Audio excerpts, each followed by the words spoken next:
Good morning. Start करते हैं। ये क्लास 12th के लिए लेक्चर रिकॉर्ड कर रहे हैं। क्लास 12th में इससे पहले वाले लेक्चर्स में क्या पढ़ाया था? इससे पहले वाले लेक्चर्स में क्लास 12th में हाँ बैटरी के बारे में पढ़ाया है भाई साहब। ठीक है, बैटरी थोड़ा कंफ्यूजिंग होता है। बैटरी में जितना मैंने समझा दिया है एकदम ध्यान से रखना। स्कूल कॉलेज के एग्जाम्स में बहुत ज़्यादा पूछेंगे बैटरी पर क्वेश्चन, तो आप उसको नोटिस कर लेना अच्छे से। जो जो मैंने बताया है वो याद रख लेना और उस पर बेस्ड आप न्यूमेरिकल्स ट्राई कर लेना। ठीक है, जेई और एडवांस में तो इतना नहीं पूछते। मेडिकल वाले बच्चों से पूछा जाता है, वो ग्रुपिंग और सेल्स पे क्वेश्चन पूछे जाते हैं मेडिकल वाले बच्चों से। इंटरनल रेजिस्टेंस पे क्वेश्चन पूछा जाता है कि इंटरनल रेजिस्टेंस क्या है, कैसे चेंज होगा। ये सब एक बार आपको एनसीईआरटी बुक से पढ़ना पड़ेगा कि इंटरनल रेजिस्टेंस जो है वो किन फैक्टर्स पे डिपेंड करता है। अच्छा, ईएमएफ और टर्मिनल पोटेंशियल डिफरेंस, इन दोनों का जो डिफरेंस है वो एक्चुअल में सबको पता होना चाहिए। अच्छा, आज क्या करेंगे? आज हम बात करेंगे एनर्जी, इलेक्ट्रिकल एनर्जी के बारे में बात करेंगे। और हम बात करेंगे कि कौन सा बल्ब कैसे ग्लो करेगा, कौन सा बल्ब ब्राइटर है, कौन सा बल्ब कम ब्राइटर है, हम इस पे बात करेंगे। ठीक है, एक गाना आया था बल्ब जगा के 0 वॉट का। ठीक है, हनी सिंह भाई साहब हमारे थे, बहुत ही प्यारे भाई साहब, उन्होंने एक गाना गाया था बल्ब जगा के 0 वॉट का। अब कौन सा गाना है मेरे को ये नहीं है एग्जैक्टली पूरा पूरा सॉन्ग है, तुम गूगल में सर्च करना बल्ब जगा के 0 वॉट का, उसमें तुम्हारे हनी सिंह के गाने आ जाएंगे। कुंडी मत खड़काओ वाले शायद सॉन्ग है, जो भी है। अच्छा, चलो अपन स्टार्ट करते हैं। Sharing, share, share. ठीक है, ये बोर्ड आ गया हमारा। अब हम क्या करते हैं, स्टार्ट करते हैं। अच्छा जी, स्टार्ट किया जाए। मान लो मेरे पास क्या है, एक ऐसा सर्किट है, सिंपल सा सर्किट बनाते हैं। ये कलर अच्छा नहीं है। मान जाए खुदा इतनी सी है दुआ। कल कल फोन आ जाएगा मेरा शायद। कल गांधी जी के बर्थडे पे मेरा फोन आ जाएगा, नया फोन। तो फिर लाइफ थोड़ी आसान हो जाएगी। मेरे को पता है, आज जाके पता चला कि फोन की इतनी इंपॉर्टेंस। आज क्या मतलब, जब से फोन खराब हुआ है तब मेरे को समझ में आया कि फोन की कितनी इंपॉर्टेंस है। और एक और चीज मेरे को समझ में आया, अमरावती में फोन बनाने नहीं आता लोगों को। वो तो भला हो फ्लिपकार्ट भाई वालों का, जो एक्सचेंज का ऑफर चलाते हैं। हम्म, मान लो इस तरह से हमारे पास एक सर्किट है। ठीक है, ये बैटरी है, कोई V वोल्ट का बैटरी, और यहाँ पर लगा हुआ है एक रेजिस्टर R ओम का। अब आप जैसे ही सर्किट क्लोज करते हो, चार्जेस फ्लो करने स्टार्ट करते हैं। ठीक है, through out the circuit charges क्या होते हैं, फ्लो करने स्टार्ट करते हैं। अगर ये बैटरी V वोल्ट का, अच्छा ये जब मैं बोलता हूँ ना बैटरी V वोल्ट का, मतलब मैं उसके इंटरनल रेजिस्टेंस और ये सबको हटा के, ये V का मतलब यहाँ पर ये है E माइनस आई आर। मैंने चार्जिंग डिस्चार्जिंग के बारे में बताया था। जब बैटरी डिस्चार्ज हो रहा है, जब बैटरी के थ्रू करंट जाएगा तो E माइनस आई आर होता है, और जब बैटरी चार्ज हो रहा होता है तो E प्लस आई आर होता है। बहुत कंफ्यूजन रहता है लोगों को, मैं खुद बोलूंगा तो ड्यूरिंग माई स्कूल डेज मेरे को बहुत ज्यादा कंफ्यूजन होता था इसमें, इस क्या है सर, कभी E प्लस आई आर बोल रहे हो, कभी E माइनस आई आर बोल रहे हो, तो वो ध्यान से देखना। अच्छा, वो जो पैरेलल कॉम्बिनेशन ऑफ सेल्स का जो डेरिवेशन कराया है वो उतने काम का नहीं है, तो डेरिवेशन नहीं भी देखोगे चलेगा, लेकिन तुम वो रिजल्ट जरूर याद रखना है ई इक्विवेलेंट कैलकुलेट करने का। E1 upon R1 plus E2 upon R2 plus E3 upon R3 dot dot dot divided by 1 upon R equivalent. इस तरह से क्या करना, ई इक्विवेलेंट कैलकुलेट कर लेना, सीख लेना है। अब मान लो मैं बोलूं कि अगर ये वोल्टेज है, ये बैटरी है V वोल्ट का, तो ऐसा बोल सकते हैं ना कि मान लेते हैं इसका जो लोअर पोटेंशियल है वो 0 वोल्ट का है, और इसका जो हायर पोटेंशियल है वो कितना है, V वोल्ट का है। मतलब ये जो टर्मिनल पोटेंशियल्स है ये 0 है और ये V है। अब अगर कोई चार्ज Q, अगर कोई चार्ज Q यहाँ से ऐसे एंटर करेगा, कैपिटल चार्ज Q के फ्लो को ही करंट का फ्लो बोलते हैं।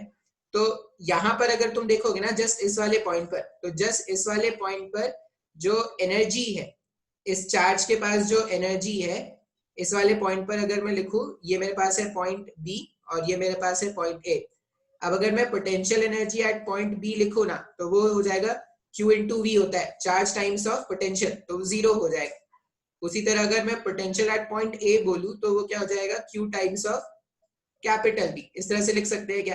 तो हमने क्या देखा कि जब मेरा जो चार्ज है, ये जो चार्ज है वो B वाले एंड से होके A वाले एंड पर आ रहा है, तो potential energy of the charge has been increased. हमने देखा व्हेन, कुत्ते क्यों रो रहे हैं यार? पता नहीं कुत्तों में भी दिल टूटना होता है क्या? कुत्ते भी शायरी वायरी गा के रोना स्टार्ट कर देते हैं। अभी तो कुत्तों का सीजन है भाई, कुत्ते भी खूब मजा करते हैं अभी। When charge flows from B to A, when charge flows from B to A, potential energy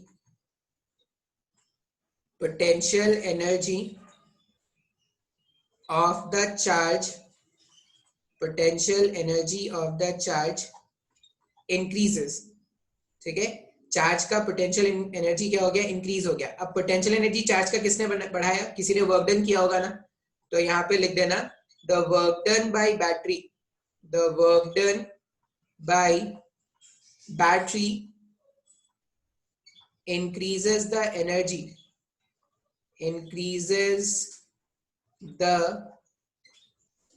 energy by QV। तो ये जो बैटरी है, बैटरी ने ही इस पे वर्क डन किया होगा, जिसके बाद से चार्ज का एनर्जी क्या हो गया, बढ़ गया। इसका मतलब हम ये बोल सकते हैं कि जो बैटरी, हमने बैटरी के बारे में क्या बताया, सोर्स ऑफ एनर्जी, और बैटरी कितना एनर्जी प्रोवाइड कर रहा है, QV। तो हम ऐसा बोल सकते हैं ना कि energy provided by a battery, energy provided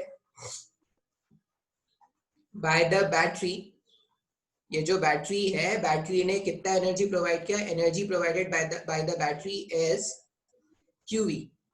इतना एनर्जी बैटरी प्रोवाइड कर रहा है क्या, ठीक है। अच्छा, अब मेरे पास एनर्जी आ गया, आप स्क्रीन पॉज करके लिख लेना। बैटरी क्या करता है, battery is a source of energy. कितना एनर्जी प्रोवाइड करता है बैटरी, तो जो भी चार्ज उसके थ्रू मूव कर रहा है इनटू V वोल्ट का पोटेंशियल डिफरेंस, ठीक है। तो यहाँ पर एनर्जी जो था, जो बैटरी ने प्रोवाइड कराया, वो Q इंटू V का है क्या। अच्छा, मैं क्या करता हूँ, दोनों तरफ अगर डिफरेंशिएट कर दूं समय के रिस्पेक्ट में, तो यहाँ पर आ जाएगा DE upon DT equals to D upon DT ऑफ Q टाइम्स ऑफ V। अच्छा, DE upon DT rate of change of energy को पावर कहते हैं भाई साहब। तो पावर इक्वल्स टू V, अब बैटरी का पोटेंशियल डिफरेंस कांस्टेंट है, V बाहर निकाल दो, और dQ बाई dt क्या होता है, I होता है। ये फॉर्मूला बहुत ही काम का है, ठीक है। हम क्या बोलेंगे, power delivered by the battery, energy. अगर कोई पूछे कि बैटरी ने कितना एनर्जी प्रोवाइड किया, तो Q इंटू V का एनर्जी प्रोवाइड कर रहा है। अगर कोई पूछे power delivered by the battery, power delivered by the battery is VI, ठीक है। तो अपन ने क्या बोला कि हम जो बैटरी कनेक्ट करते थे ना, ये बैटरी क्या कर रहा है, चार्जेस के एनर्जी को Q इंटू V से बढ़ा दे रहा है। अब अगर एनर्जी है, उसको टाइम के रिस्पेक्ट में डिफरेंशिएट कर देंगे, तो हम क्या बोलते हैं कि power delivered by the battery is V into I। ये फॉर्मूला अपने को याद रखना है। P इक्वल्स टू VI क्या है, power delivered by the battery. अच्छा, अब यहाँ पर ये जो I है, I एक्चुअल में इसमें से फ्लो होने वाला करंट है क्या, और V क्या है, इन दोनों के बीच का पोटेंशियल डिफरेंस। अच्छा, जो पोटेंशियल डिफरेंस यहाँ पे मिल रहा है A और B के बीच में, वही ड्रॉप तो इस रेजिस्टेंस के अबाउट होगा ना। ये V से कनेक्टेड है और ये 0 से कनेक्टेड है, और इसमें करंट कितना फ्लो कर रहा है, I। तो अगर मेरे को कोई पूछे, अब यहाँ पे देखो, फिर से अगर आप देखोगे ना, तो देखो यहाँ पर रेजिस्टर के जस्ट पहले इसके पास एनर्जी कितना है, QV का, और यहाँ पर एनर्जी 0 हो गया क्या। अगर मैं चार्ज बोलता है, यहाँ पर चार्ज Q है, तो रेजिस्टर से जस्ट पहले उसके पास एनर्जी है QV का। जैसे ही रेजिस्टर के थ्रू वो मूव करके आ जाएगा, उसका एनर्जी 0 हो गया क्या। इसका मतलब ये बोल सकते हैं कि व्हेन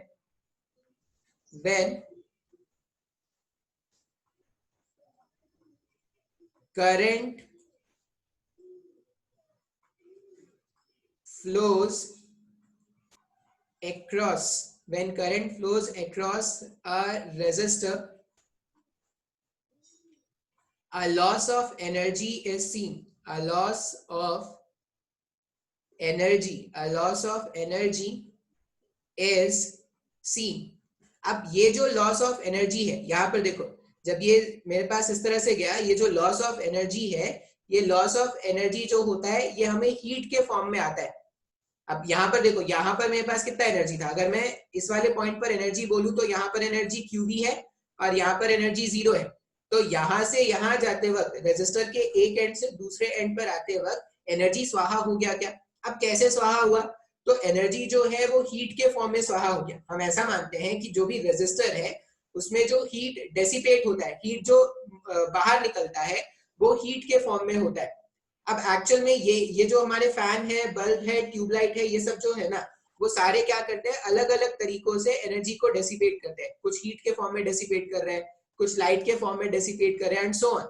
तो हम याद क्या रखेंगे, इसको हम बोलेंगे जूल्स लॉ ऑफ हीटिंग। हम क्या बोलेंगे, ये जो रेजिस्टर था, हमने देखा कि रेजिस्टर के थ्रू जब करंट मूव करता है तो रेजिस्टर गर्म होता है।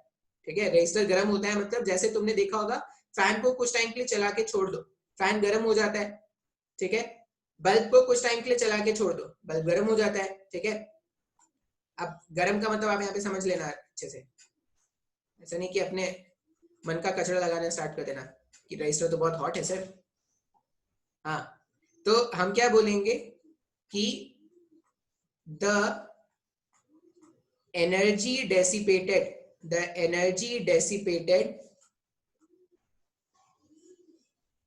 across the resistor, the energy dissipated across the resistor is seen as heat, ठीक है, known as known नहीं बोलेंगे, seen as heat, which was first studied by Joules, by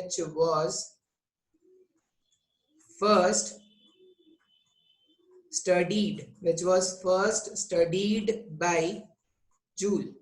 वो जो जूल भाई साहब थे, उन्होंने क्या किया था, इसको सबसे पहले पढ़ा था और उन्होंने उसके अकॉर्डिंग क्या किया था, एक फॉर्मूला भी दिया था। फॉर्मूला हम डिराइव कर लेते हैं, देखो कैसे। हमने क्या बोला, अब मैं लिख रहा हूं पावर डेसिपेटेड। पावर डेसिपेट मतलब होना, मतलब खर्च होना या बाहर निकलना। पावर डेसिपेटेड जो है वो V इंटू आई के बराबर है क्या? ठीक है, देखो पावर जो बैटरी से बाहर निकला वो भी VI है, और पावर जो रेजिस्टर में दिख रहा है in the form of heat, ठीक है, पावर जो रेजिस्टर में दिख रहा है in the form of heat, वो भी क्या है हमारे पास, VI है। अब पावर अगर VI है तो हीट एनर्जी को ये लिख सकते हैं क्या, heat energy in the resistor, heat energy in the resistor. जैसे पावर का मतलब क्या होता है, energy per unit time, per unit time, एक सेकंड में पार्टिकल जो एनर्जी खर्च करेगा वही उसका पावर होता है। तो heat energy in the resistor मेरे को अगर लिखना है, मेरे को पावर डेसिपेटेड VI है। मान लो मैंने इस रेजिस्टर से कोई T टाइम तक करंट फ्लो कराया होता तो पावर को VIT लिखते थे क्या? बहुत ही महंगा कॉलेज, प्राइवेट कॉलेज मत जाना, ठीक है, अगर घर वालों के पास बहुत पैसा है तो जा सकते हो, नहीं तो बहुत ही महंगा कॉलेज है, कोई जाने की जरूरत नहीं है। Heat energy in the resistor जो है वो VIT लिख सकते हैं। अच्छा, heat energy in the resistor के और भी फॉर्मूलेज आप बना सकते हो। क्या बना सकते हो, अगर मैं बोलूं कि ये मेरा जो रेजिस्टर है, ठीक है, अब इसके अक्रॉस अगर जो करंट है उसको मैं V अपॉन R भी लिख सकता हूँ क्या? जो करंट है उसको तो मैं V अपॉन R भी लिख सकता हूँ इनटू टाइम T। इसको जब आप सिंप्लीफाई करोगे तो ये क्या आ जाएगा, V square T upon R, ये भी एक फॉर्मूला हो सकता है। या मैं अगर एक और फॉर्मूला बनाऊं, मैंने अभी क्या किया, करंट को चेंज किया। अब करंट को चेंज नहीं करके अगर मैं वोल्टेज को मैं लिख दूं I इंटू R, करंट को लिख दूं, सॉरी वोल्टेज को लिख दूं I इंटू R, तो ये I और I मिलके I स्क्वायर हो जाएगा R इंटू T।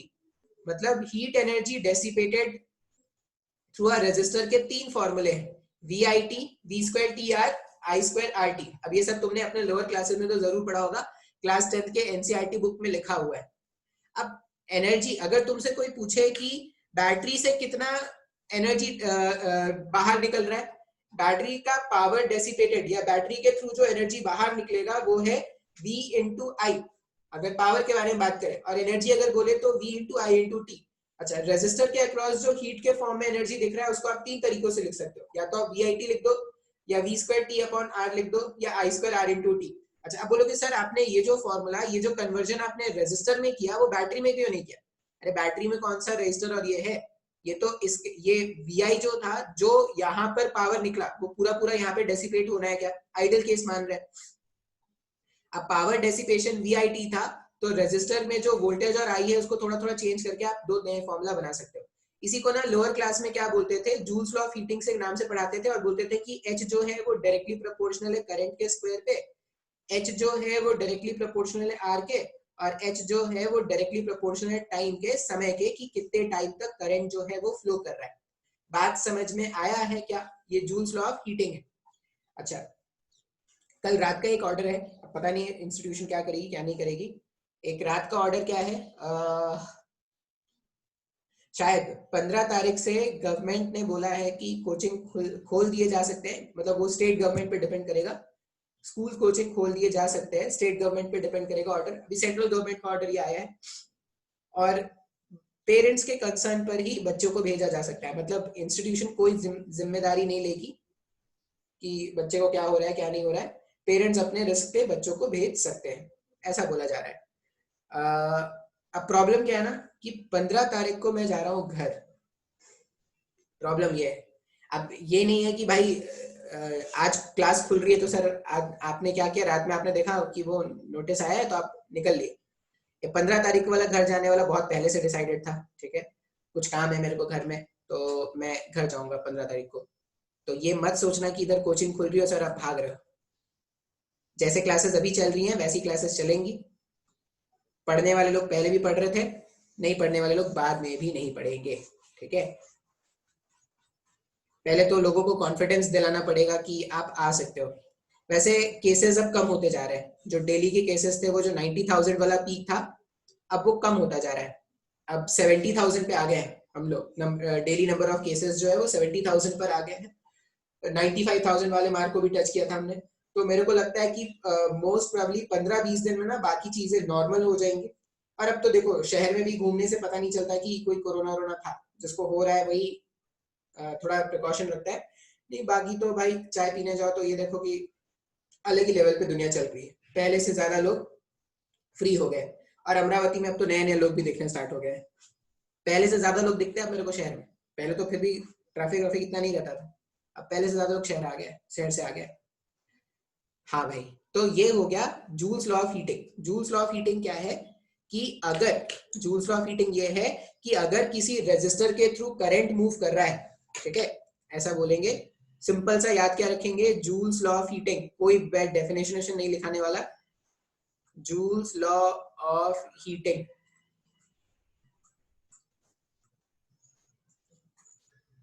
मान लो ये मेरा रेजिस्टर है और रेजिस्टर के थ्रू कोई आई अमाउंट ऑफ करंट जो है वो मूव कर रहा है, और कितने टाइम तक मूव किया, टी टाइम तक। तो जूल्स भाई साहब ने ये बोला कि इसमें जो हीटिंग इफेक्ट होगा या रेजिस्टर में जो हीट डेसिपेट होगा उसका फॉर्मूला है आई स्क्वायर आर इंटू टी, ठीक है।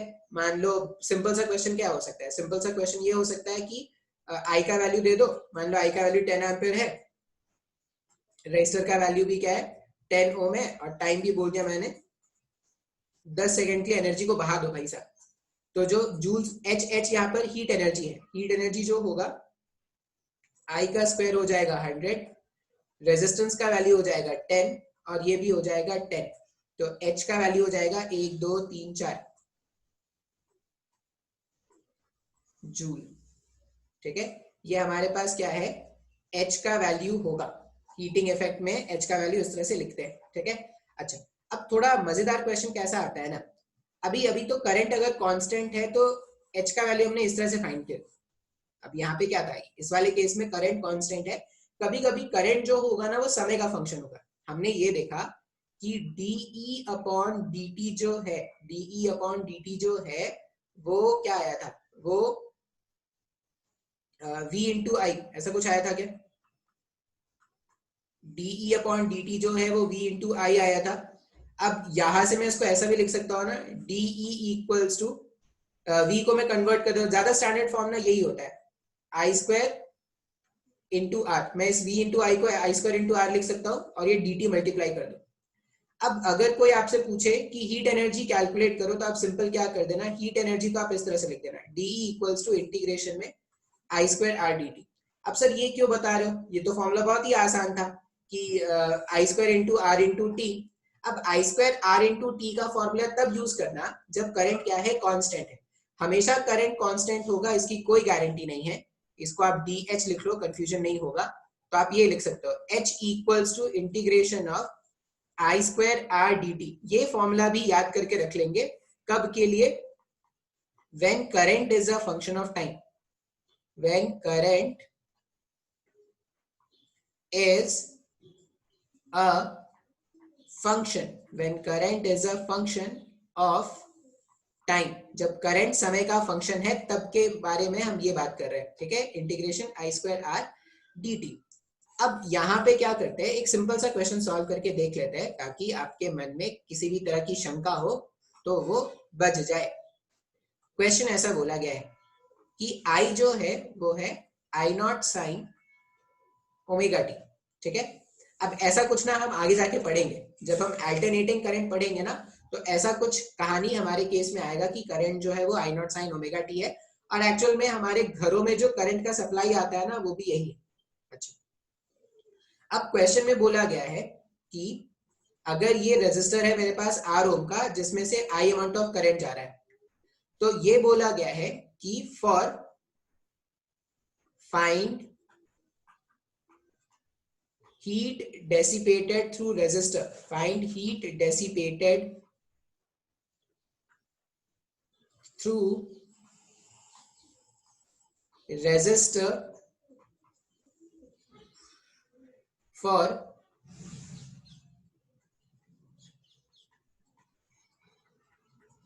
ठीक है, ये क्वेश्चन है। हमें क्या करना है, जीरो से टाइम 2 पाई बाई ओमेगा के लिए इस रेजिस्टर के थ्रू कितना हीट डेसिपेट होगा वो कैलकुलेट करना है। अब यहाँ पर जो करंट है वो क्या है, समय का फंक्शन है। जब भी करंट समय का फंक्शन है तो फॉर्मूला क्या लिख देंगे, इंटीग्रेशन में आई स्क्वायर आर डी टी, यही फॉर्मूला है ना। तो एच का वैल्यू क्या हो जाएगा, आर तो कांस्टेंट है, बाहर निकाल सकते हैं, आर कांस्टेंट था बाहर निकाल दिया, इंटीग्रेशन के अंदर आ जाएगा आई नॉट का स्क्वायर साइन का square omega T D T. इस आई नॉट स्क्वायर को भी इंटीग्रेशन से बाहर निकाल दो, तो आई नॉट स्क्वायर इंटू आर बाहर चला गया। अच्छा, sine square omega T D T का अपने को क्या करना है, इंटीग्रेशन करना है, और टी के लिमिट्स कहां से कहां है, टी के लिमिट्स 0 से 2 पाई अपॉन ओमेगा है क्या। अब इस तरह का इंटीग्रेशन कैसे करेंगे सर, तो इस तरह के इंटीग्रेशन नहीं भी तो करोड़ों बार हमारे सिलेबस में आ चुके होंगे। साइन स्क्वायर थीटा का इंटीग्रेशन हम क्या जानते हैं, साइन स्क्वायर थीटा, या मैं ऐसा लिख देता हूं कॉस 2 थीटा, कॉस 2 थीटा जो है वो होता है 1 माइनस 2 साइन स्क्वायर थीटा। अच्छा, मैंने ना ये बात तुमको भी बता दी है कि गवर्नमेंट ने ये ऑर्डर दिया तो शायद कोचिंग भी खुल जाएगा। अब इसमें भी लोगों को ना समझ में नहीं आएगा, वो इसमें भी मेरे को मैसेज कर करके पूछे कि सर कब खुल रहा है, कब खुल रहा है, कब खुल रहा है। कल तो किसी ने हद कर दी भाई साहब, कल तो किसी ने मेरे से पूछ लिया कि सर जेई का फॉर्म कब तक आएगा, नहीं जेई का फॉर्म कब आ रहा है। इतनी समझदारी मेरे में नहीं है, तुम तो थोड़ी समझदारी दिखा लो। मैं इतना समझदार नहीं हूं, तुम तो थोड़ी समझदारी दिखा लो भाई। ऐसे क्वेश्चन मत पूछो मेरे से, तुम तो फ्यूचर का सवाल पूछ रहे हो कि सर मोदी जी को विकास कब मिलेगा, तुम तो मेरे को फ्यूचर का सवाल पूछ रहे हो। जिस दिन मोदी जी को विकास मिल जाएगा ना उस दिन मैं तुम्हें ये बता दूंगा कि एडवांस का एग्जाम डेट कब आ जाएगा। Sine square theta can be written as 1 minus cos 2 theta divided by 2, इस तरह से लिख सकते हैं। अब ये क्वेश्चन जो है ना देखो यहां से कन्वर्ट कर देंगे। अब मेरे को जो h कैलकुलेट करना है वो आई नॉट स्क्वायर आर 0 से 2 पाई अपॉन ओमेगा, 0 से 2 pi upon omega sine square omega T D T के प्लेस में मैं ऐसा लिख सकता हूँ 1 माइनस कॉस 2 थीटा के प्लेस में ओमेगा टी है, यहाँ पर ओमेगा टी, हाफ को भी बाहर निकाल दो भाई साहब, कांस्टेंट है क्यों परेशान करवाना उससे, और यहाँ पर dt। अब अगर आप इसको सिंप्लीफाई कर लोगे ना, अब कुछ लोग बोलोगे सर पूरा सॉल्व करके दो सर, हमको नहीं आता है इंटीग्रेशन, लेकिन एक्चुअल में मेरे को इसके आगे नहीं सॉल्व करना चाहिए था। पहला टर्म हो जाएगा dt,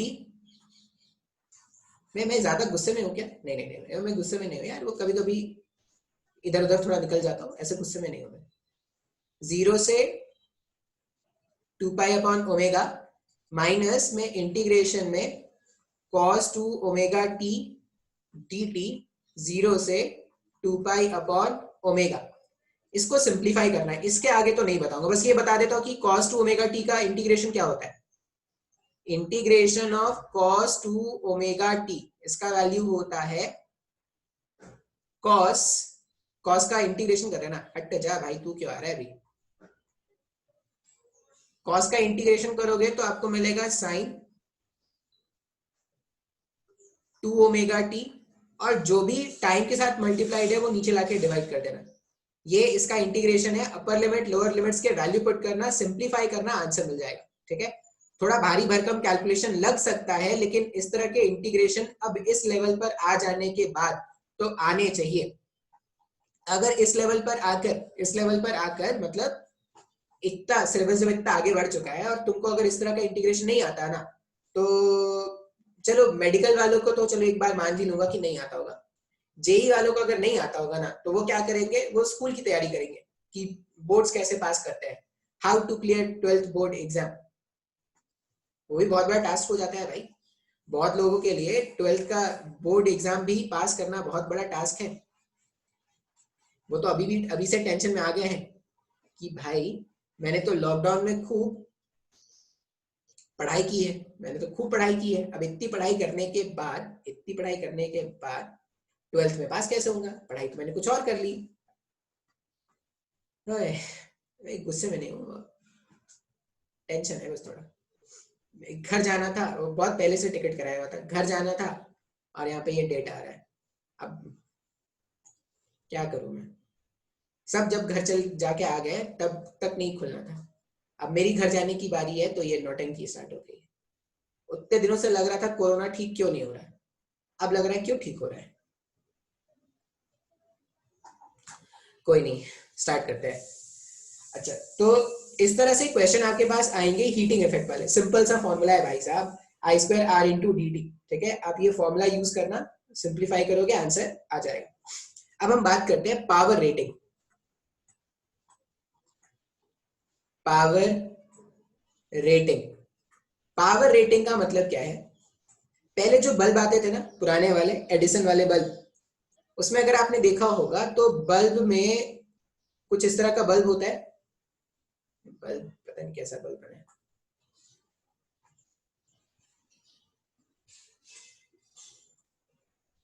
कुछ इस तरह का बल्ब होता है। ठीक है, और बल्ब के ऊपर क्या किया होता है, कुछ रेटिंग लिखी होती, कुछ लिखा होता था, प्रिंटेड करके लिखा होता था। क्या लिखते थे वो, ऐसा लिखते थे 220 वोल्ट 100 वॉट, 220 वोल्ट 100 वॉट।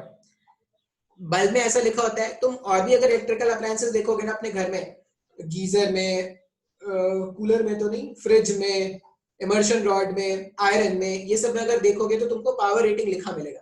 अब सर ये पावर रेटिंग का मतलब क्या है, ये जो पावर रेटिंग लिखा है उसका मतलब क्या है, इसका सीधा सा मतलब ये होता है, if connected across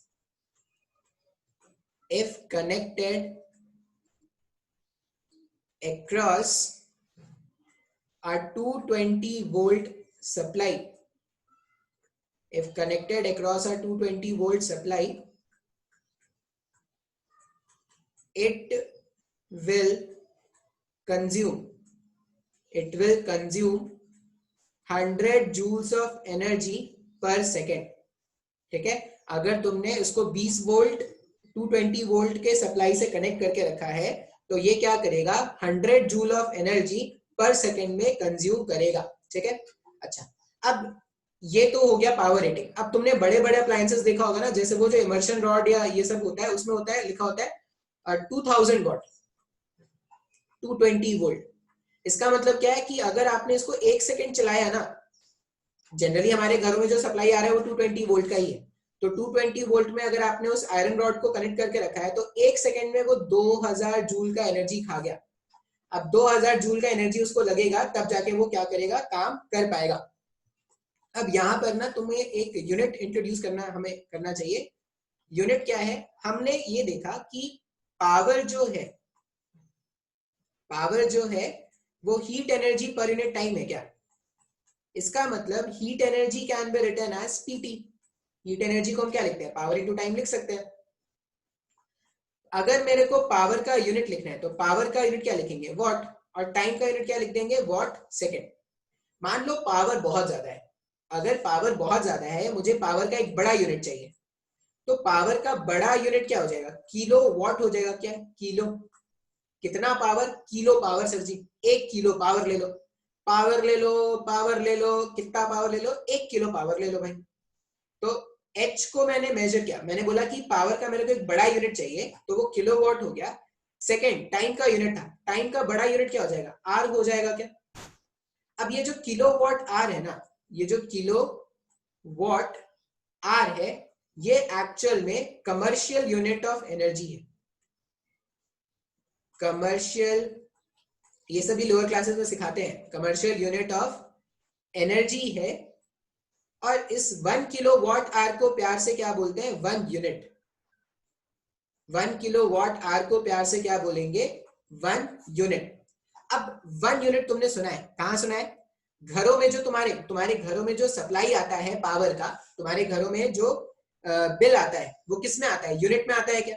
अच्छा, ये जो 1 यूनिट है वो किसकी यूनिट है, ये जो 1 यूनिट है वो एनर्जी की यूनिट है क्या। और तुम गवर्नमेंट को पैसे किस लिए दे रहे हो, एनर्जी कंज्यूम करने के लिए। तुम जब fan bulb geyser iron AC तेसी सब अगर यूज कर रहे हो ना, ऐसी की तैसी ये अगर यूज कर रहे हो, तो तुम क्या कर रहे हो, गवर्नमेंट को पैसे दे रहे हो। क्यों पैसे दे रहे हो, क्योंकि गवर्नमेंट ने तुमको एनर्जी दिया है in the form of unit, और आप पर यूनिट के आप गवर्नमेंट को क्या करते हो, पैसे देते हो। तो वो जो घरों में जो इलेक्ट्रिसिटी का बिल आता है, वो एक्चुअल में किसका बिल आता है, वो एक्चुअल में एनर्जी का बिल आता है, जो आप गवर्नमेंट को क्या करते हो, पे करते हो। ये सब कुछ बातें जो हैं वो नई नहीं है, ये सारी बातें आप पहले से जानते होंगे, ठीक है। अच्छा, ये 1 किलोवाट आवर जो है, ये जो 1 किलोवाट आवर है, इसको बोलते हैं कमर्शियल यूनिट ऑफ एनर्जी। अब इसमें रिलेशन क्या हो जाएगा, 1 यूनिट क्या है, 1 यूनिट को अगर मेरे को लिखना है, 1 किलोवाट का मतलब कितना हो गया, किलोवाट का मतलब 1000 हो गया क्या, और आर का मतलब कितना हो जाएगा, 3600। ये मैंने इसको एसआई स्टैंडर्ड्स में रखा, मतलब 1 यूनिट जो है वो 3.6 इंटू 10⁶ जूल्स ऑफ एनर्जी के बराबर है क्या, ठीक है। तो जब भी कोई बोले कि 1 यूनिट, मतलब तुम जब इतना एनर्जी कंज्यूम करते हो ना, 3.6 इंटू 10⁶ जूल्स का जब तुम एनर्जी कंज्यूम करते हो, तो गवर्नमेंट तुमसे बोलती है कि भाई तुमने 1 यूनिट कंज्यूम किया, और वो तुमसे पैसे चार्ज करती है। अब ये 1 यूनिट के रेट हर स्टेट में अलग अलग होते हैं। जैसे महाराष्ट्र में आई थिंक 9 रुपए या 10 रुपए है, ठीक है। महाराष्ट्र में थोड़ी महंगी है इलेक्ट्रिसिटी, 9-10 रुपए चार्ज करते हैं वो। तो यहाँ पे हमने क्या बोला कि 1 यूनिट, अगर तुमने 1 यूनिट एनर्जी कंज्यूम किया होता, तो गवर्नमेंट तुमसे इतने पैसे मांगती, 8 रुपए, 9 रुपए, 10 रुपए ये मांगती। अब तुम जितना ज्यादा यूनिट कंज्यूम करोगे, गवर्नमेंट तुमसे उतना ज्यादा पैसा मांगेगी। नहीं दोगे ना, गवर्नमेंट को पैसे नहीं दोगे, तो वो घर आके क्या करेंगे, लाइट का कनेक्शन काट देंगे। ऐसा मेरे साथ हो चुका है। एक बार मैंने बिल नहीं दिया था, ठीक है, मैं ठहरा बिहार का आदमी। बिहार में ऐसा थोड़ी होता है कि बिल दो, माने तो दो, नहीं माने तो मत दो। वो आएंगे 2-3 बार वार्निंग देंगे, तो जब वार्निंग देने आएंगे तो पैसे थमा देना। यहाँ पे तो वार्निंग ही नहीं देते भाई, आए और काट दिया। और रीजन क्या है, कोई रहता ही नहीं था घर में। अरे तो मैं सुबह शाम ऑफिस में रहता था भाई, और मेरे पास बिल नहीं आता था उस समय मेरे को तुम बिल ला के दोगे तब तो। ये बात है स्टार्टिंग जब मैं आया था तब। एक दिन पूरा, और एक दिन पूरा शाम मैं अंधेरे में था। तो ये हो गया मेरे पास 1 यूनिट, ठीक है। अब आई थिंक 1 यूनिट का खेल समझ में आ गया है। अब तुम चाहो ना तो किसी घर का, किसी रूम का तुम एनर्जी का बिल या बिजली का बिल कैलकुलेट कर सकते हो। मान लो मैं बोलूं कि एक रूम है, एक रूम है ऐसा, एक रूम को देखा तो ऐसा लगा, एक रूम को देखा तो ऐसा लगा कि उसमें 4 बल्ब हैं, ठीक है।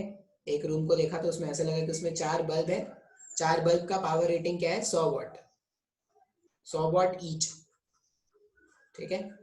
और दो फैन है, दो फैन है जो कितना मान लेते हैं, 300 वॉट ईच, ठीक है। अब आपसे पूछा गया है कि एक महीने का इसका बिल बताइए, एक महीने का इस रूम के खर्चे का बताइए। तो हमने क्या देखा कि एक महीना, अब अगर आप एवरेज देखोगे तो फैन या बल्ब जो है, ऐसा बोला गया है कि फैन और बल्ब जो है एवरेज में 8 आवर्स डेली यूज होते हैं। ये जो फैन और बल्ब जो है वो एक दिन में कितना यूज हो रहा है? 8 आवर हर दिन यूज हो रहा है। अब अगर मैं बात करूं टोटल एनर्जी कंजम्पशन, अच्छा यूनिट का रेट क्या मान लेते हैं? 10 रुपया, 10 रुपीज पर यूनिट। मतलब अगर आपने 1 यूनिट खर्च किया तो गवर्नमेंट आपसे 10 रुपए मांगेगी, ठीक है। अब मुझे इस रूम का बिजली का बिल निकालना है, तो हम टोटल एनर्जी कैलकुलेट करते हैं पहले। टोटल एनर्जी, टोटल एनर्जी कैसे कैलकुलेट करेंगे? एक बल्ब है 100 वॉट का, एक बल्ब अगर 100 वॉट का है मतलब एक सेकेंड में, एक सेकेंड में उसमें 100 जूल्स कंज्यूम किया, तो चार बल्ब है तो कितने हो जाएंगे? टोटल एनर्जी पर सेकेंड, ये कब मैं बात कर रहा हूं? एक सेकेंड के में। एक बल्ब अगर एक सेकेंड में 100 कंज्यूम करेगा तो चार बल्ब कितना हो जाएगा? 400 हो जाएगा। एक फैन अगर 300 कंज्यूम कर रहा है तो दो फैन मिलके कितने हो जाएंगे? 600 हो जाएंगे। तो एनर्जी पर सेकेंड कितना हो गया? 1000 जूल्स का हो गया क्या? अच्छा, एक सेकेंड में अगर इतना एनर्जी है तो एनर्जी इन वन डे, एक दिन में कितना एनर्जी कंज्यूम करेंगे? तो 1000 मैंने कंज्यूम किया था, 1000 मैंने कंज्यूम किया एक सेकेंड में, ऐसे कितने? 3600, ये एक घंटे में हो गया क्या? और ऐसे ऐसे कितने घंटे होने हैं? 8 घंटे होने हैं दिन के। तो एक दिन में इतना एनर्जी कंज्यूम करेंगे जूल्स में। अब अगर एक दिन में इतना है तो energy consumption for month, energy consumption for month. अब मंथ ना हम जनरली 30 दिन का मानते हैं। हम क्या मानते हैं? ऑन एन एवरेज मान लो कि मंथ जो है वो 30 डेज का है। तो अगर ये जो मंथ है वो 30 दिनों का है, 30 दिना का महीना, तो एनर्जी कंजम्पशन फॉर मंथ कितना हो जाएगा? तो एक दिन में कितना कंज्यूम हुआ था? 1000 into 3600 into 8 into 30 per month. Per month इतना एनर्जी कंज्यूम हुआ क्या? अब पर मंथ इतना एनर्जी कंज्यूम हुआ है, इस एनर्जी को अगर मैं 3.6 इंटू 10⁶ से डिवाइड कर दूं तो इतना यूनिट्स ऑफ एनर्जी था क्या? मैंने जब इसको 3.6 इंटू 10⁶ से डिवाइड नहीं किया था तो ये जूल्स में था। जैसे ही मैं 3.6 इंटू 10⁶ से डिवाइड करूंगा तो ये यूनिट्स में आ गया। अब इसको फाइंड आउट कर लो, ये एक हो जाएगा, ये हो जाएगा 1000, तो ये 1000 और ये 1000 10⁶ से गायब हो गया, तो ये 8 इंटू 30 कितना हो जाएगा? तो पर मंथ में जो एनर्जी मैंने यूज किया वो कितना हो जाएगा? 240।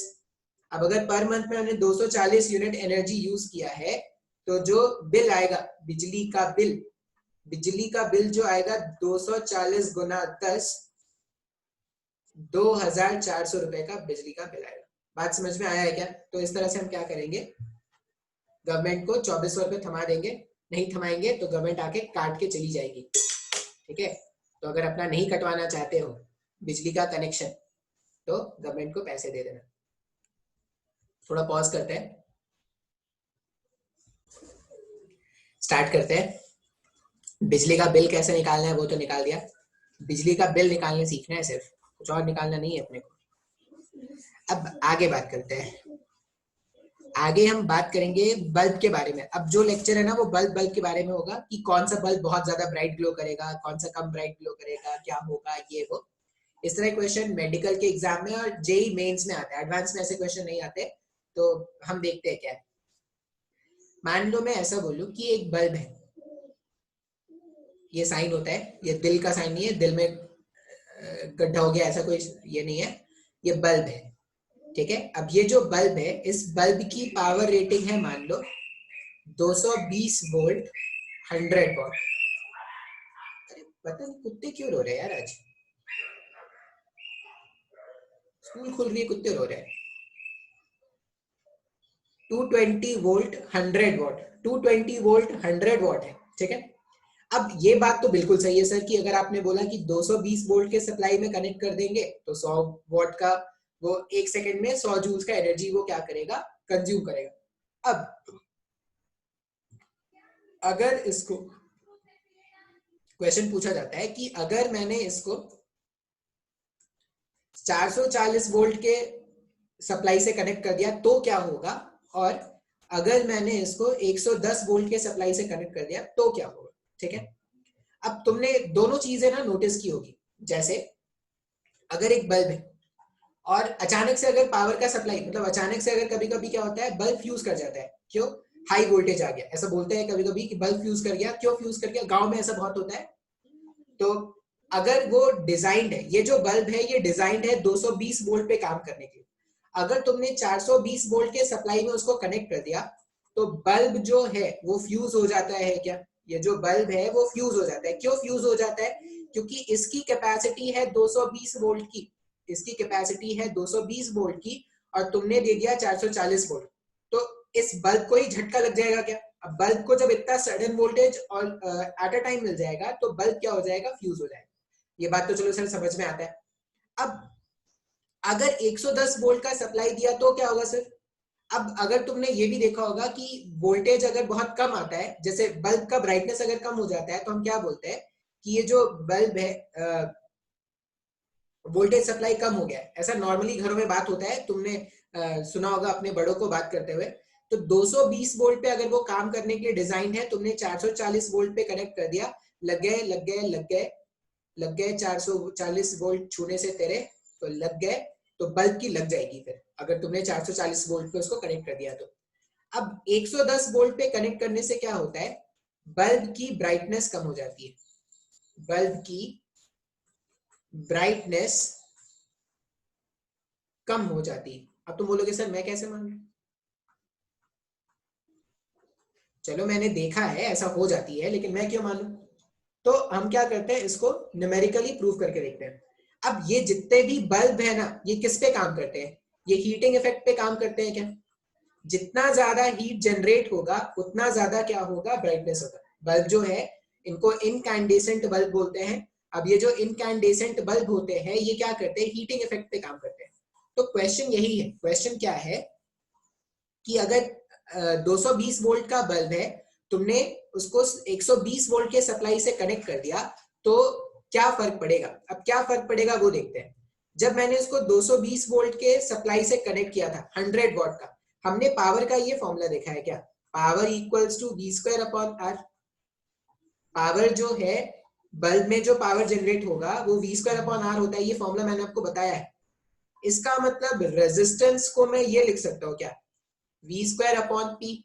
अच्छा, तो यहां पर अगर मैं इसको सिंप्लीफाई करूं तो जो बल्ब है, बल्ब का रेजिस्टेंस अगर आर है तो वो वैल्यू कितना आ जाएगा, वी का स्क्वायर है 220 इंटू 220 डिवाइडेड बाई 100, 0000।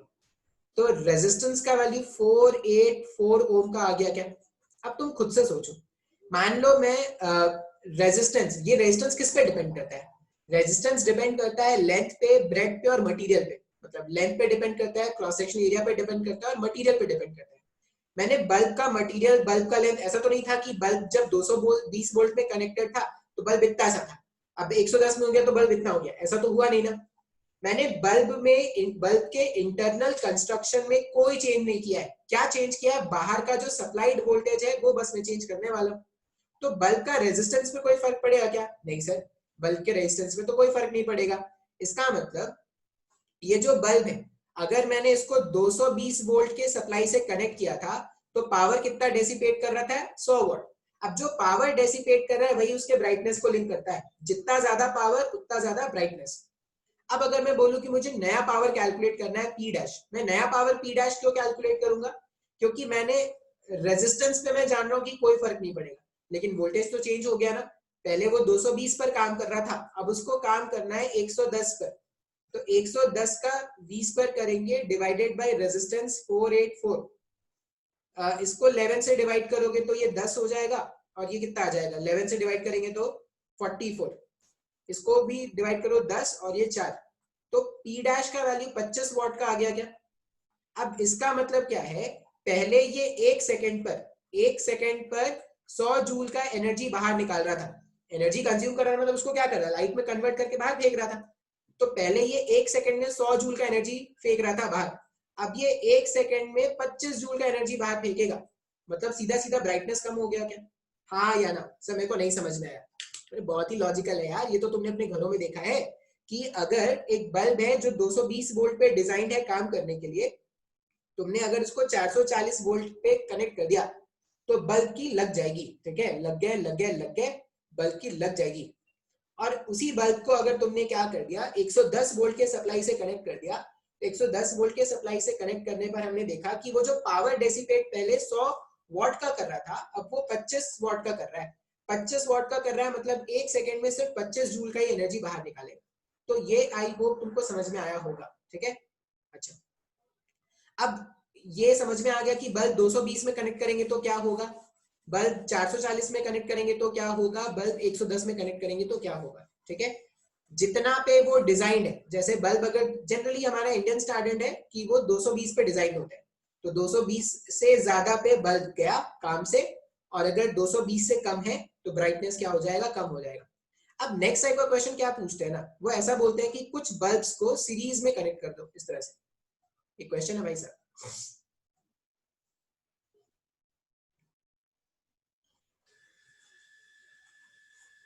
ऐसा ये 220 वोल्ट का सप्लाई है और यहां पर बोला गया है कि ये क्या था, 220 वोल्ट 100 वॉट, ठीक है, 220 वोल्ट 100 वॉट,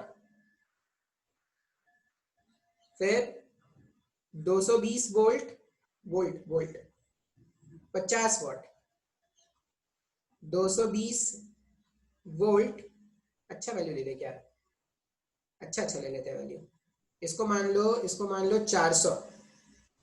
400 वॉट का बल्ब, इसको मान लो 200, कैलकुलेशन आसान रखते हैं, और इसको मान लो 100, ये B1 बल्ब 1, बल्ब 2, बल्ब 3। अब क्वेश्चन में ये पूछ रहे हैं कि कौन सा बल्ब इन तीनों में से सबसे ज्यादा ब्राइटर ग्लो करेगा, B1 B2 B3 में कौन सा बल्ब जो है वो सबसे ब्राइटली ग्लो करेगा। अब हमने क्या देखा था, हीट एनर्जी का फॉर्मूला है या तो I2R/T, ठीक है, या हीट एनर्जी का फॉर्मूला है V2/R/T, ठीक है। इस वाले में अगर देखोगे तो रेजिस्टेंस के डायरेक्टली प्रोपोर्शनल है, इस वाले में देखोगे तो रेजिस्टेंस के इनवर्सली प्रोपोर्शनल। अब दोनों फॉर्मूले का यूज समझेंगे। मान लो मैं अगर ये फॉर्मूला बोलूं, मुझे क्या करना है, ब्राइटनेस कंपेयर करना है B1 का, B2 का और B3 का। अब अगर मेरे को कंपेयर करना है तो दो दो क्वांटिटीज को अगर कंपेयर करना होता है तो कुछ तो सेम होना चाहिए। अब अगर कोई तुमसे पूछे, ये जैसे देखो B1 का, ये जो B1 है इसको मैं ऐसा एक सर्किट बना सकता हूँ क्या, B1 मेरे लिए एक रेजिस्टेंस है, B2 भी मेरे लिए एक रेजिस्टेंस है और B3 भी मेरे लिए भी क्या है, एक रेजिस्टेंस है। ये सब जो है वो 220 वोल्ट के सप्लाई से कनेक्टेड है। अच्छा, इसका रेजिस्टेंस अगर आप फाइंड करोगे ना तो 220 वोल्ट और ये इतना, अगर मैं यहाँ पे फाइंड कर लेता हूँ R1, अगर मैं फाइंड कर लूँ तो R1 कितना हो जाएगा, V2 अपॉन R, R कितना है 400 है, 0 0 0 0, दो कैंसिल हो जाएगा तो यहाँ पे 11 11, 1 2 1 बच रहा है क्या, इसका रेजिस्टेंस है 1 2 1, इसका रेजिस्टेंस है 1 2 1, तो इसका रेजिस्टेंस कितना आ जाएगा, इसका रेजिस्टेंस 2 गुना आ जाएगा, इसका रेजिस्टेंस अगर 2 गुना है ना 200, हाँ इसका रेजिस्टेंस 2 गुना आ जाएगा तो 242 और ये 484, ऐसा कुछ आ जाएगा क्या। तो ये R1 आ गया, ये R2 आ गया और ये R3 आ गया। अब तुम खुद से सोचो, मान लो अगर मेरे को कंपेयर करना है, ये V जो होता है ना, जैसे मैं बोलता कि मेरे पास ये सर्किट में हटा रहा हूँ, मैंने आपको डायग्राम बना के बता दिया है, सर्किट में हटा रहा हूँ, ठीक है, सर्किट में मेरे पास ये बन गया है। जैसे मैंने बोला कि मेरे पास हीट के दो फॉर्मूलाज हैं, एक तो है I2R/T, एक तो मेरे पास है I2R/T और एक है V2/R। अब यहाँ पर आई तो समझ में आ रहा है कि सर जो करंट आई इसके अलॉन्ग मूव करेगा वो आई। वी क्या है, तो वी रेजिस्टर्स के एंड के अक्रॉस जो पोटेंशियल डिफरेंस है ना वो है वी। जैसे ये जो फॉर्मूला है ना V square upon R into T, इसमें वी आप कौन सा पुट करोगे, 220 पुट करोगे क्या, नहीं 220 नहीं पुट करेंगे। वी कौन सा पुट करना होगा, इस वाले एंड और इस वाले एंड के बीच का जो पोटेंशियल डिफरेंस है ना वो पुट करोगे। समय को नहीं समझ में आया, अरे भाई साहब यहाँ पर देखो H equals to I square R T में तो बहुत ही आसान है। आई का मतलब क्या है, जो भी रेजिस्टर आपका है उसके थ्रू जो करंट मूव कर रहा है वो आई हो गया। लेकिन ये V square upon R into T में आप वी कौन सा यूज करोगे, तो वी आप यूज करोगे ए और बी के अबाउट जो पोटेंशियल डिफरेंस है वो। ऐसा नहीं कि सर यहाँ पे वी का मतलब 220 वोल्ट है क्या, नहीं। आपको अगर इस वाले बल्ब का ब्राइटनेस ढूंढना है या इस वाले बल्ब का हीट डेसिपेशन ढूंढना है तो आप यहाँ का जो ड्रॉप है वो निकालोगे। उसी तरह R2 का ढूंढना होता तो यहाँ का ड्रॉप है वो निकालते, R3 का ढूंढना है तो यहाँ का जो ड्रॉप है वो निकालते। अब अगर आप ध्यान से देखोगे ना तो हम क्या जानते हैं कि एक पैरेलल एक सीरीज कनेक्शन ऑफ रेजिस्टर्स में V1 का वैल्यू, V2 का वैल्यू और V3 का वैल्यू अलग अलग होगा क्या, क्यों अलग अलग है, क्योंकि सबके रेजिस्टेंसेस अलग अलग है। अब सीरीज सर्किट में सबके थ्रू R1 के थ्रू, R2 के थ्रू, R3 के थ्रू सबके थ्रू करंट सेम फ्लो करता है, लेकिन इसके एंड और इन दोनों के अबाउट जो पोटेंशियल ड्रॉप है, R2 के अबाउट जो पोटेंशियल ड्रॉप है और R3 के अबाउट जो पोटेंशियल ड्रॉप है, सबका वैल्यू अलग अलग है क्या, बिल्कुल सर। तो अगर मैं इस तरह का सीरीज कनेक्शन ऑफ सर्किट अगर तुमको मिले कभी भी तुमको सीरीज कनेक्शन सर्किट का मिले और तुमसे पूछे कि कौन सा बल्ब ब्राइट ग्लो कर रहा है, तो आप क्या करना, सिंपल सा आई स्क्वायर आर इंटू टी वाला फॉर्मूला यूज करना। तो याद रख लेंगे for series connection of bulbs, series connection of bulbs use I square R T। अब ये I square R T क्यों यूज कर रहे हैं, क्योंकि जो करंट R1 में है वही करंट R2 में है, वही करंट R3 में, सबके थ्रू जो करंट फ्लो कर रहा है उसका वैल्यू क्या है, सेम है। इसलिए मैंने for series connection of bulb में I square R T का फॉर्मूला यूज किया। V square by R into T का फॉर्मूला क्यों नहीं यूज किया ये जानना बहुत ज्यादा जरूरी है, क्योंकि अगर आप V square R into T का फॉर्मूला यूज करना चाहते तो आपको यहाँ का वोल्टेज ड्रॉप, फिर यहाँ का वोल्टेज ड्रॉप, फिर यहाँ का वोल्टेज ड्रॉप, आपने फालतू का अपने कैलकुलेशन को 3 टाइम बढ़ा दिया क्या। फिर पहले एक बार V1 ढूंढो, फिर V2 ढूंढो, फिर V3 ढूंढो, फिर ये H का वैल्यू में V1 V2 V3 का वैल्यू पुट करके H1 H2 H3 कैलकुलेट करना, तो उसमें कैलकुलेशन बढ़ गया ना। तो जब भी मेरे पास सीरीज कनेक्शन ऑफ बल्ब्स है तो we'll be using I square R T. अब तुम खुद से देखो, मान लो मैं बोलूं कि H1 का वैल्यू मैं क्या लिखूंगा, आई स्क्वायर R1। अच्छा, तीनों तो एक टाइम के लिए ग्लो कर रहे, तो सब में जो समय होगा वो सेम होगा। उसी तरह अगर मैं H2 लिखूं तो वो क्या हो जाएगा, आई स्क्वायर R2 इंटू टी, और H3 अगर मैं लिखूं तो वो क्या होगा, आई स्क्वायर R3 इंटू टी। अब आई टी सब में सेम है क्या, इसका मतलब जो हीट है वो डायरेक्टली प्रोपोर्शनल है क्या रेजिस्टेंस के। तो जब भी सीरीज कनेक्शन ऑफ रेजिस्टर्स रहे हमारे पास, जब भी सीरीज कनेक्शन ऑफ रेजिस्टर्स रहे, the bulb with highest resistance, the bulb with highest resistance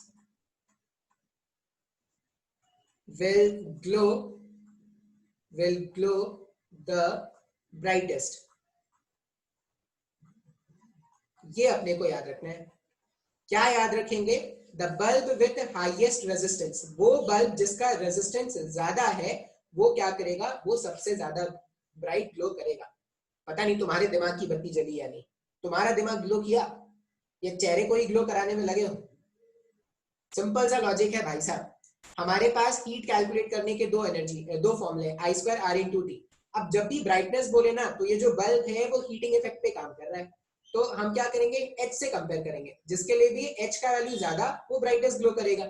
तो अगर सीरीज कनेक्शन ऑफ रेजिस्टर मिल जाए और तुमसे पूछा जाए कि कौन सा बल्ब सबसे ज्यादा ब्राइट ग्लो करेगा, तो सिंपल सा काम क्या करना, जिस भी बल्ब का रेजिस्टेंस सबसे ज्यादा है वो बल्ब सबसे ब्राइट ग्लो करेगा। कैसे पता चला सर, क्योंकि हमने कंपेयर किया। अब सीरीज कनेक्शन था इसलिए मैंने आई स्क्वायर आर इंटू टी का फॉर्मूला यूज किया, सब में आई सेम है, सब में टी टाइम सेम है, जिसका रेजिस्टेंस ज्यादा उसमें बल्ब, वो जो बल्ब है वो सबसे ज्यादा ब्राइट ग्लो करेगा। तो इसमें जो बल्ब 3 है ना, ये ब्राइटेस्ट बल्ब है। क्लियर है क्या? अच्छा, इसी क्वेश्चन का सेकंड फॉर्म क्या होगा? इसी क्वेश्चन का सेकंड फॉर्म होगा कि मान लो ये जो बल्ब है,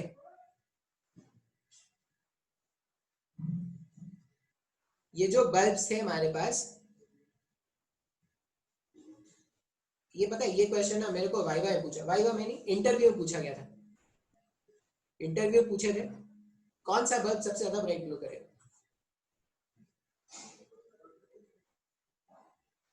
ये V हो गया, फिर से ये B1, B2, B3। अच्छा, B1 का रेजिस्टेंस आया था 121 ओम, B2 आया था 242 ओम, और B3 आया था B3 484 ओम। अच्छा, अब करंट I चलेगा यहां से, कुछ करंट यहां पे चला जाएगा I1, कुछ करंट यहां पर चला जाएगा I2, कुछ करंट यहां पर चला जाएगा I3। अब हम क्या जानते हैं कि अगर अलग अलग रेजिस्टर्स, अगर रेजिस्टर्स पैरेलली कनेक्टेड हैं, तो सारे बल्ब्स के थ्रू जो करंट फ्लो करता है वो अलग अलग है क्या? I1 अलग होगा, I2 अलग होगा, I3 अलग होगा।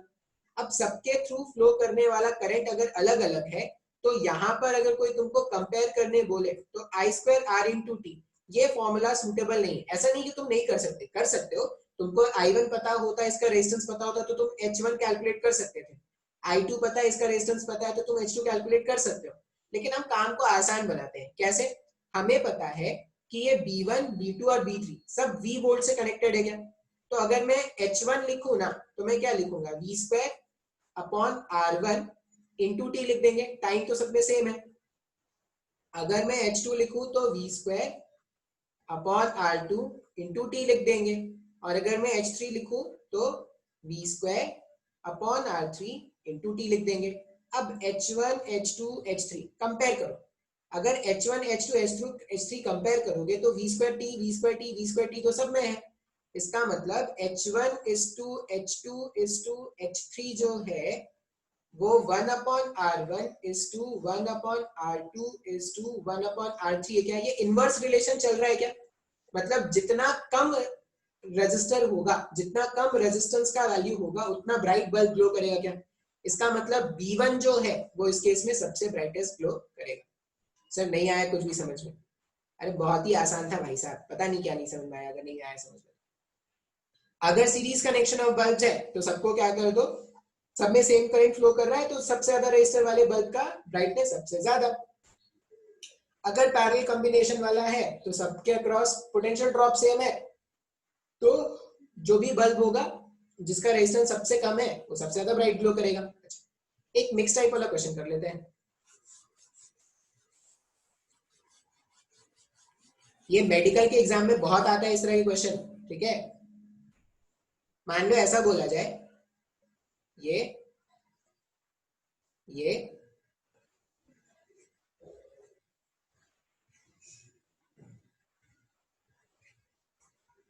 बल्ब जगा के 0 वाट का V वोल्ट,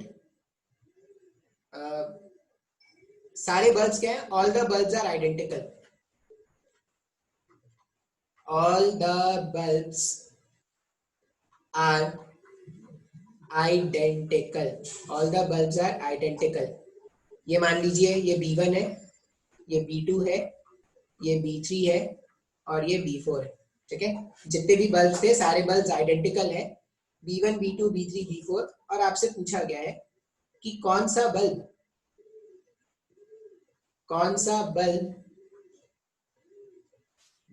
BULB बल्ब सबसे ज्यादा जगमगाएगा, सबसे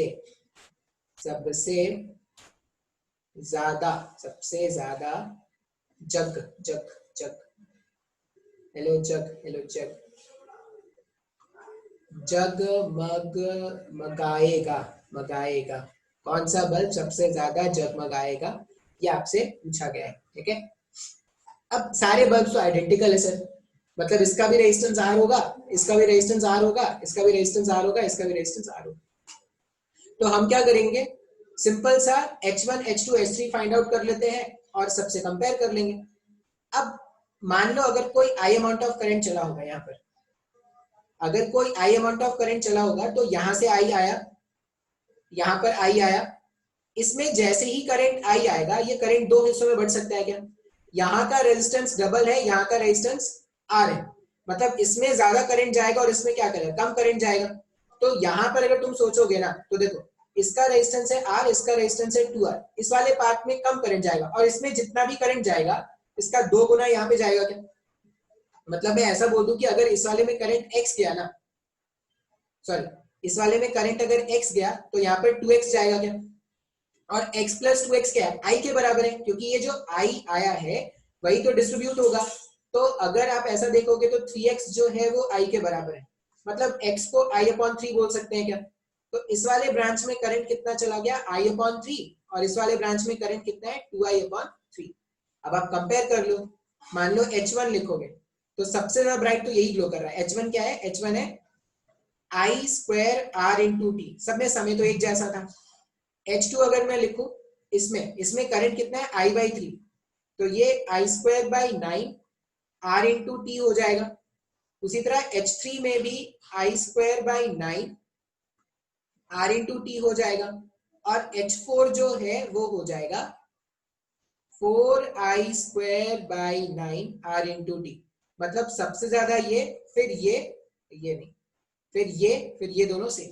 इस तरह के क्वेश्चन भी एग्जाम में बहुत आएंगे, तो आपको क्या करना पड़ेगा, आइडेंटिफाई करना पड़ेगा।